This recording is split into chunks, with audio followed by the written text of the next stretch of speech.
बिस्मिल्लाहिर्रहमानिर्रहीम। अस्सलाम वालेकुम dear students. Review exercise solve करनी है हमने। ये स्टूडेंट न्यू मैथ की रिव्यू एक्सरसाइज देखें। रिव्यू एक्सरसाइज नंबर 1 है। इसमें फर्स्ट क्वेश्चन है हमारा 4 options are given against each statement. हर एक स्टेटमेंट के सामने 4 ऑप्शन दिए हुए हैं। तो ये A B C D 4 option है। इन सर्कल द करेक्ट ऑप्शन, जो आपको सही लगता है आपने उसको सर्कल बना देना है। तो नंबर 1 पे है 7 अंडर रूट इज। जो 7 अंडर रूट है वो इंटीजर होता है, रैशनल नंबर होता है, इरैशनल नंबर होता है या फिर नेचुरल नंबर होता है। तो डियर स्टूडेंट, इसमें जो 7 अंडर रूट है उसको अगर हम सॉल्व करते हैं तो हमें पता चल जाता है कि वो क्या है। वैसे हमें पता है जो इंटीजर होते हैं वो 0 +-1 +-2 +-3 इन नंबर्स को सबको इंटीजर कहा जाता है। रैशनल नंबर ऐसे होते हैं जो बटे की शक्ल में लिखे जा सकते हैं, जैसे 2/3 हो, 4/1 हो, तो इस तरह के सारे रैशनल नंबर होते हैं। और इरैशनल नंबर ऐसे होते हैं कि जिनका जो आंसर होता है वो बटे की शक्ल में नहीं लिख सकते, इसे ओवर की शक्ल में आप नहीं लिख सकते। तो जिनका आंसर अगर आप उनको हल करते हो, जैसे इसको 7 को हल करते हैं, तो उनका आंसर पॉइंट में आए और नॉन रिपीटिंग हो, नॉन टर्मिनेटिंग हो। जैसे कि 7 अंडर रूट को मैं सॉल्व करता हूँ तो 7 अंडर रूट का क्या आंसर आता है, आप इसका कैलकुलेटर से अंडर रूट निकाल कर देखें तो ये नॉन टर्मिनेटिंग और नॉन रिपीटिंग आंसर आएगा। तो ये स्टूडेंट देखें, मैंने 7 अंडर रूट लिखा है, तो इसका आंसर निकालते हैं। तो ये इसका आंसर बहुत लंबा आता है। ये आगे कैलकुलेटर की कैपेसिटी ख़त्म हो गई है, लेकिन ये इससे भी आगे चला जा सकता है। तो ये नॉन टर्मिनेटिंग और नॉन रिपीटिंग आंसर है। तो ऐसा आंसर या ऐसा नंबर जो नॉन टर्मिनेटिंग हो, नॉन रिपीटिंग हो, उसको इरैशनल नंबर बोला जाता है। तो इस वजह से जो 7 अंडर रूट है उसका हमारा करेक्ट ऑप्शन यही है कि ये एक इरैशनल नंबर है। वैसे जो भी सर्ड होते हैं अगर उनका प्रॉपर स्क्वायर रूट ना लिया जा सके तो वो सारे इरैशनल नंबर ही निकलते हैं। तो ये 7 अंडर रूट भी एक इरैशनल नंबर है। अब नेक्स्ट देखें, पाई एंड ई क्या है, नेचुरल लॉगरिथम है। तो पाई एंड ई आर ये कौन से नेचुरल नंबर हैं। नेचुरल नंबर का वही बताया है कि जो 1 2 3 4 होते हैं वो नेचुरल नंबर होते हैं, और इंटीजर क्या होते हैं 0 +-1 +-2, और रैशनल नंबर क्या होते हैं जो रेशियो की शक्ल में लिखे जा सकें, जैसे 2/3 है। और इरैशनल नंबर वो होते हैं जिनका आंसर इस तरह का हो। तो आप पाई का और ई का आंसर निकाल कर देख लें, वो आंसर भी इस तरह का आता है। पाई क्या होता है, पाई जो है वो बराबर होता है 22/7 इज इक्वल टू क्या आता है 3.141, ऐसे जो है ना चलता चला जाता है बहुत दूर तक। तो उसके अलावा जो ई है वो बेस ऑफ नेचुरल लॉगरिथम है, और इसकी जो वैल्यू होती है 2.718, और इस तरह की वैल्यू जो ना आगे आगे तक चलती रहती है। तो देखें ये दोनों जो पाई है और ई है दोनों इरैशनल नंबर शो कर रहे हैं अपने आप को। इनके आंसर क्योंकि नॉन टर्मिनेटिंग है, ख़त्म नहीं होते, और नॉन रिपीटिंग है, रिपीट भी नहीं होते, तो इस वजह से ये भी इरैशनल नंबर्स हैं। तो लिहाजा आप इरैशनल को सर्कल कर दोगे। If n is not a perfect square, अगर n एक मुकम्मल स्क्वायर नहीं है, ये वाला n जो है, then n under root is. तो उसने कहा है कि n अंडर रूट क्या होगा अगर n जो है वो परफेक्ट स्क्वायर नहीं है। इसके अंदर वाला ये जो n है वो परफेक्ट स्क्वायर नहीं है। इसका मतलब क्या हुआ कि आप यहाँ पर ऐसे ही नंबर लिख सकते हैं, 7 लिख सकते हैं यहाँ पर, या फिर आप 3 लिख सकते हैं या 5 लिख सकते हैं, जो कि परफेक्ट स्क्वायर ना हो। परफेक्ट स्क्वायर क्या होते हैं, ये जो 4 है वो परफेक्ट स्क्वायर है क्योंकि वो 2 का स्क्वायर है। और इसी तरह नंबर ले लें आप 9 जो है ना वो भी परफेक्ट स्क्वायर है क्योंकि वो 3 का स्क्वायर है। वो 3 × 3 करने से आपको मिल जाता है, और जो 4 है वो 2 × 2 करने से आपको मिलता है। तो ये सारे परफेक्ट स्क्वायर होते हैं। तो अब इसके बारे में वो ये कह रहा है कि n is not a perfect square, n जो है वो परफेक्ट स्क्वायर नहीं है, मतलब वो 4 भी नहीं है, वो 9 भी नहीं है। तो फिर एन अंडर रूट क्या हो सकता है, वो 7 हो सकता है, वो 7 हो सकता है, वो 5 हो सकता है, वो 3 हो सकता है, क्योंकि वो परफेक्ट स्क्वेयर नहीं है। तो फिर क्या आप उसके बारे में क्या कहोगे? तो उसका अगर आप आंसर निकालते हो तो वही वाला ऊपर वाला आंसर हमें मिलना है 2.645।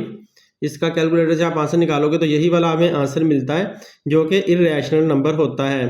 तो लिहाजा आप ये कहोगे कि फिर ऐसा नंबर जो होगा वो एक इर्रेशनल नंबर ही होगा।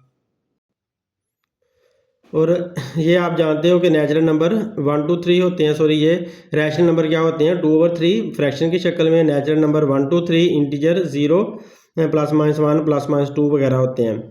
तो अब 3 under root plus 5 under root क्या होगा? 3 अंडर रूट भी एक इर्रेशनल नंबर है dear student, 3 under root irrational number है और 5 अंडर रूट भी इरेशनल नंबर है। तो दो इरेशनल नंबर को अगर आप प्लस करते हो तो आपके पास आंसर भी इरेशनल नंबर ही आएगा। तो यहाँ पर मैं हल करके दिखा देता हूँ। 3 under root plus 5 under root, आप इन दोनों के आंसर निकालो। 3 अंडर रूट का आप आंसर निकालो, वो यहाँ पर लिख लेते हैं। जिस स्टूडेंट देखिए मैंने 3 अंडर रूट का आंसर निकाला, वो निकला है 1.73, ऐसे ही 100 वो निकला है। इसी तरह वो आगे आगे चलता जाएगा। मैंने 1.373 दो डिजिट लिख दिए हैं पॉइंट के बाद, बाकी 100 कर दिया है। इसी तरह 5 अंडर रूट का आंसर निकालते हैं। अगर 5 अंडर रूट का आप आंसर निकालते हो अंडर रूट 5, तो ये भी ऐसे लंबा सारा आंसर आ रहा है। तो यहाँ प्लस का निशान लगाकर हम ये वाला आंसर लिख देते हैं 2.23, ऐसे ही ये भी 100 आंसर आ जाना है।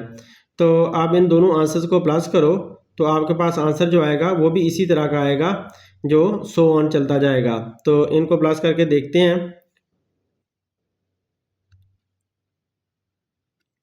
1.73, तो इनको दोनों को प्लस किया तो जो हमारे पास आंसर आया वो भी इसी तरह का आंसर आ रहा है 3.96, 100 ऐसे ऐसे ही चलने वाला आंसर आ रहा है, आगे आगे जाने वाला नॉन रिपीटिंग और नॉन टर्मिनेटिंग आंसर है। तो इसका मतलब क्या हुआ कि ये वही 7 अंडर रूट जैसा आंसर है। तो इसका मतलब है हम इसे यही कहेंगे कि 3 under root plus 5 under root irrational number हैं। इनको हल करने पर हमें इर्रेशनल नंबर ही मिलेगा। तो अगला देखें, for all x belongs to R, जब एक्स की जितनी भी वैल्यूज़ हों उन सब का ताल्लुक आर से हो। आर का मतलब है रियल नंबर से हो। रियल नंबर क्या होते हैं? रियल नंबर, सारे नंबर्स को रियल नंबर ही कहा जाता है, जैसे कि 0 है, 1 है, 2 है या 2/3 है, पॉइंट में नंबर है, वो सारे रियल नंबर होते हैं। And x is equal to x, और कह रहा कि एक्स एक्स के बराबर है, इज कॉल्ड। तो फिर ऐसी जो प्रॉपर्टी होती है उसे आप क्या कहोगे? तो डियर स्टूडेंट, इसका मतलब ये बनता है कि अगर x का ताल्लुक किसी भी रियल नंबर से है, वो 2 है, 3 है, 5 है, तो फिर x जो है वो x के बराबर ही होगा। x is equal to x का मतलब है वो अपने आप के बराबर ही होगा। मतलब रियल नंबर अगर हम कह सकते हैं कि x का ताल्लुक किसी रियल नंबर से है, x का ताल्लुक किसी रियल नंबर से है, तो अगर हम कहें कि x जो है वो रियल नंबर 2 है, तो ये 2 रियल नंबर हुआ, तो 2 जो है वो 2 के बराबर ही होगा, क्योंकि उसने कहा है कि x जो है वो x के बराबर है। तो इसका मतलब है 2 2 के ही बराबर होगा, अगर 3 है तो 3 के बराबर होगा, अगर 4 है तो 4 के बराबर होगा। तो हर रियल नंबर जो होता है वो अपने आप के बराबर ही होता है। तो लिहाजा ऐसी जो प्रॉपर्टी होती है जिसमें कोई सा नंबर अपने आप के बराबर होता है, उसको उसकी रिफ्लेक्सिव प्रॉपर्टी कहा जाता है। तो ये पहला इसका ऑप्शन बनता है रिफ्लेक्सिव प्रॉपर्टी। रिफ्लेक्स का मतलब है अपनी ही शक्ल देखने लग जाना। जैसे आप शीशे के सामने खड़े हों तो आप रिफ्लेक्ट होकर आपका मुंह आपको नज़र आ रहा होता है, तो ये आप अपने आप के बराबर होते हैं। तो इसी तरह से ये जो रिफ्लेक्सिव प्रॉपर्टी है वो बताती है कि कोई सा भी जो रियल नंबर है वो अपने आप के बराबर ही होता है। जी स्टूडेंट, बाकी जो प्रॉपर्टीज़ हैं ये ट्रांजिटिव, सिमेट्रिक और ट्राइकोटोमी प्रॉपर्टी, इनको बताने की ज़रूरत नहीं है, इनकी तफसील लंबी है तो फिर हमारी वीडियो लंबी हो सकती है। नेक्स्ट देखें, let a b c belong to R. 3 आपके पास रियल नंबर हैं ए बी सी, उनका 3 नंबर है, कोई से 2 3 5 से कह लो, उनका आर के साथ ताल्लुक है, यानी कि रियल नंबर के साथ ताल्लुक है। Then a is greater than b, और ए जो है वो बी से बड़ा है। B is greater than c, तो बी है वो सी से बड़ा है। तो फिर इसको ये जो है इससे कहा जाता है इम्प्लाइज दैट।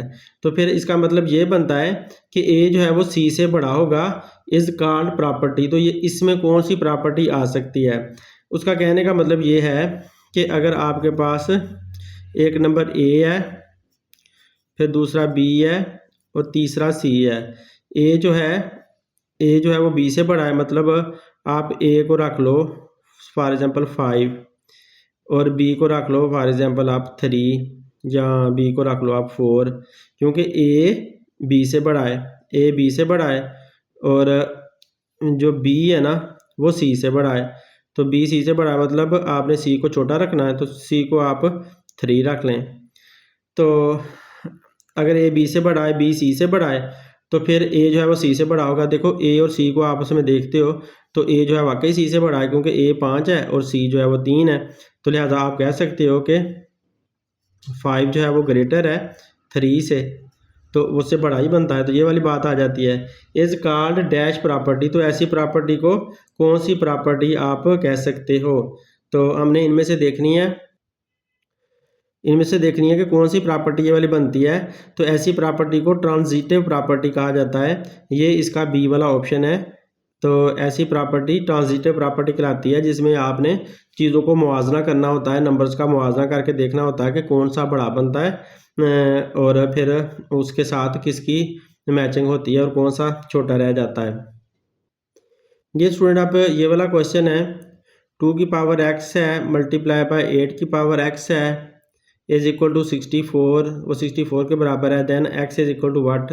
तो x फिर किसके बराबर होगा? तो इसे हमें सॉल्व करना पड़ना है।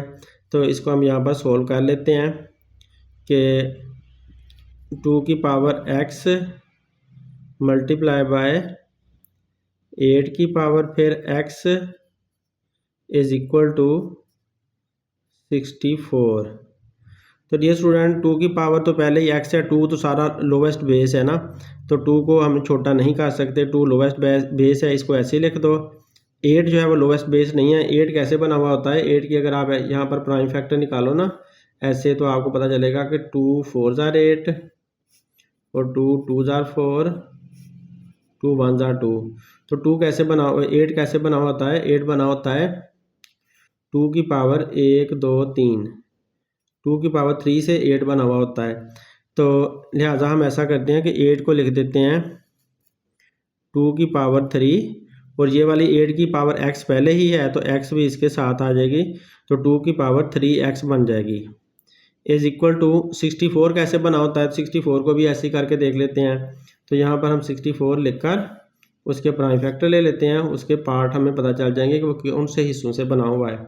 तो 2 3 ज़ार 6, 2 2 ज़ार 4, 2 16 ज़ार 32 आ जाएगा। 32 को जब 2 पे डिवाइड करो तो 16 आंसर आता है।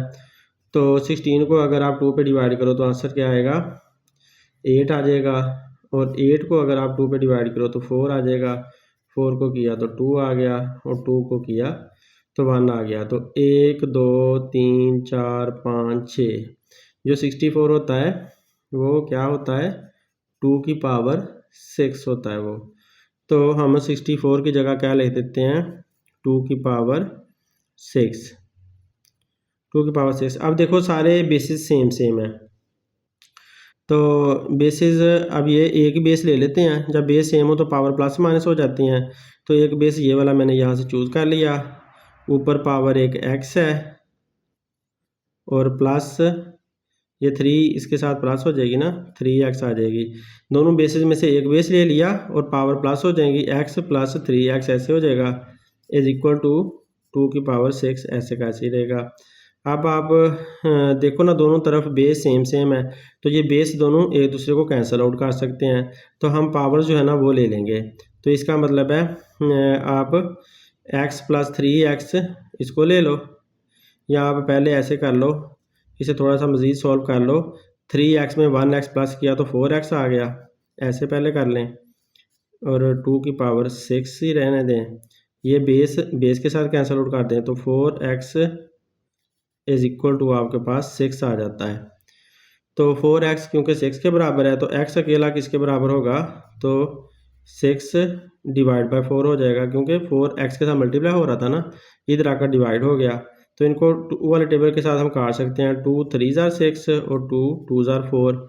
तो इस तरह हल करने पे आपको क्या जवाब मिलता है, x is equal to 3/2।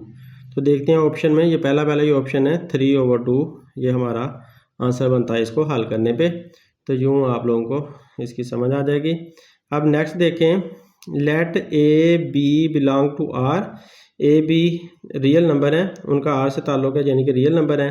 Then a is equal to b, b is equal to a. तो ए जो है वो बी के बराबर है और बी फिर जो है ना वो ए के बराबर होगा। Is called property. तो ऐसी प्रॉपर्टी क्या होती है, मतलब कोई से दो नंबर अगर ए बी हों, वो आपस में बराबर बराबर हों, तो एक दूसरे के बराबर हों, तो ऐसी प्रॉपर्टी को कौन सी प्रॉपर्टी कह सकते हैं।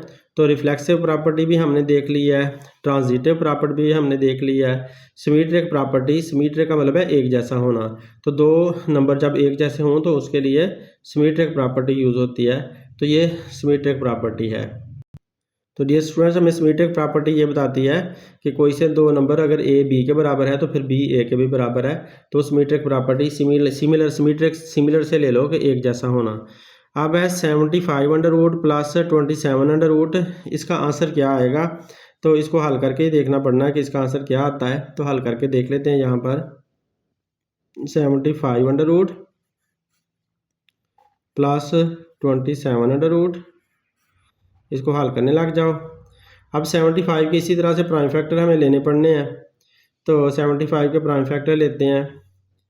75 के अगर आप प्राइम फैक्टर लेते हो ना, वो किस पे डिवाइड होता है, तो देखें 75 जो है ना वो 2 पे तो होता नहीं, 3 पे होता है। 3 2 ज़ार 6, 3 5 ज़ार 15। फिर दोबारा 5 पे डिवाइड होता है, 5 5 ज़ार 25। तो 5 अपने आप ही डिवाइड होता है, 5 1 ज़ार 5। ये 75 को के हमें प्राइम फैक्टर मिल गए। 75 के क्या प्राइम फैक्टर मिले, 5 यहाँ पर लिख देते हैं।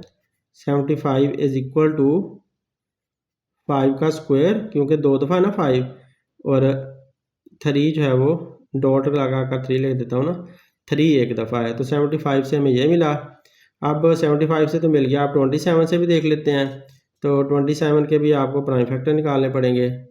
तो इसके जब प्राइम फैक्टर निकालते हैं ऐसे करके, तो 3 पे डिवाइड होता है 27, 3 9 ज़ार 27, 3 3 ज़ार 9, 3 1 ज़ार 3। तो 27 के प्राइम फैक्टर हमें क्या मिले कि 27 के हमें मिले 3 की पावर 1 2 3। 3 की पावर 3 मिली, लेकिन अगर इस तरह का बनाना चाहते हैं तो आप ये बना सकते हो कि 3 की पावर 2.3। तो दोनों मैंने एक जैसे बना लिए। भला मैंने ऐसा क्यों बनाया कि 3 का स्क्वायर यहाँ पर भी, 5 का स्क्वायर यहाँ पर भी, क्योंकि अंडर रूट था। तो अंडर रूट का उलट स्क्वायर होता है ना, तो इस वजह से मैंने इन दोनों का स्क्वायर बना लिया, इधर भी बना लिया, इधर भी। ये जो स्क्वायर नहीं बन पा रहा था ना, जिनका पेयर नहीं बन पा रहा था, उनको अकेला छोड़ दिया। तो अब 75 का आंसर क्या आया, ये 5 स्क्वायर 3। तो 75 की जगह पर हम क्या ले देते हैं, 5 स्क्वायर डॉट 3। डॉट का मतलब यहाँ पर मल्टीप्लाई है, ये अंडर रूट में चढ़ा दी ऊपर। और 27 का आंसर क्या आया है, 27 का आंसर आया 3 का स्क्वायर 3, 3 का स्क्वायर डॉट 3। तो इसके ऊपर भी अंडर रूट का साइन लगा दिया। अब फर्दर इसको हल करते हैं। तो अब देखें, जब ये 5 का स्क्वायर है ना, तो इसने अपनी अंडर रूट ख़त्म कर लेनी है स्क्वायर ने, लेकिन 3 ने अंडर रूट के अंदर फंसा रह जाना है, क्योंकि उसका स्क्वायर नहीं है। तो लिहाजा 5 जो है वो बाहर आ जाएगा और अंडर रूट के अंदर कौन फंसा रह जाएगा, 3। इस तरह प्लस ये जो 3 का स्क्वायर है ये अपनी अंडर रूट काट कर बाहर आ जाएगा, और एक 3 जो है वो अंदर फंसा रह जाएगा, ये वाला, ये अंदर फंसा रह गया। अब देखें 3 अंडर रूट दोनों के अंदर कॉमन है, दोनों सेट्स के अंदर। तो 3 अंडर रूट को आप कॉमन ले लो, तो अंदर क्या बचता है आपके पास, एक 5 बचता है और प्लस का 3 बचता है। तो अब इसे फर्दर हल करते हैं। तो 3 अंडर रूट 5 और 3 8 आ जाता है। आप इसको ऐसे भी लिख सकते हो कि 8 आप शुरू में लिख दो, अंडर रूट 3 बाद में लिख दो। तो इस तरह से भी आप इसे कर सकते हो। तो यूँ उसने ऐसा ही किया हुआ है आपके आंसर के अंदर। ये 8 3 उसने आंसर दिया। तो इन सब में से यही सूट करता है 8 3 जो हमारा आंसर आया। तो लिहाजा आप इसको सर्कल कर दें। तो यूँ हमने इसको भी हल कर लिया। अब ये देखें 9 पार्ट है। The product of 3 + 5 3 - 5 is. तो 3 + 5 3 - 5 का पहले तो प्रोडक्ट निकालना ना, मतलब इनको मल्टीप्लाई करना है। तो देखें ये ए लग रहा है, ये वाली रकम और ये वाली रकम सेम है, फिर ये वाली रकम और ये वाली रकम सेम है। तो इसे हम कह सकते हैं a + b a - b। तो हमें फार्मूले का पता है, हम फार्मूला लगाकर हल करते हैं। तो डियर स्टूडेंट इसको मैंने यहाँ पर लिख लिया 3 + 5 मल्टीप्लाई बाय या ब्रैकेट 3 - 5। अब ये फार्मूला हमने इसके ऊपर फिट करना है।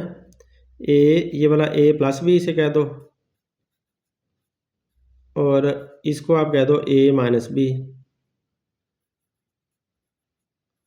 तो इस सारे का जवाब क्या आता है, a + b a - b, a² - b²। ऐसे इसका आंसर आ जाता है। तो इसी तरह से आप ऐसे क्या करोगे, 3 का स्क्वायर - 5 ऐसे आप इसे हल कर लोगे। 3 का स्क्वायर 9 निकलता है और स्क्वायर √ के साथ काट जाता है और ये 5 निकल आता है। तो 9 में से 5 निकालें तो क्या आता है, 4। तो 4 क्या होता है इसको देख लेते हैं। 4 जो है वो प्राइम नंबर भी नहीं है। प्राइम नंबर ऐसे होते हैं जो किसी भी टेबल में नहीं आते, किसी और पर डिवाइड ही नहीं होते, अपने आप पर डिवाइड होते हैं। ओड नंबर भी नहीं है क्योंकि ओड नंबर 2 के टेबल पे पास डिवाइड नहीं होते। तो ये 4 तो 2 पे डिवाइड होता है। इरेशनल नंबर भी नहीं है क्योंकि वो नॉन टर्मिनेटिंग नॉन रिपीटिंग होते हैं। तो रैशनल नंबर हुआ तो 4 जो है वो रैशनल नंबर है क्योंकि ये फ्रैक्शन की शक्ल में 4 को हम लिख सकते हैं। आप 4 को 4/1 भी कह सकते हो। तो लिहाजा ये एक रैशनल नंबर हुआ। तो यूँ हमारे MCQ सारे पूरे हो गए हैं। उम्मीद है आप लोगों को वीडियो पसंद आएगी, और अगर पसंद आती है तो लाजमी शेयर करें। Thanks for watching. अल्लाह हाफिज़।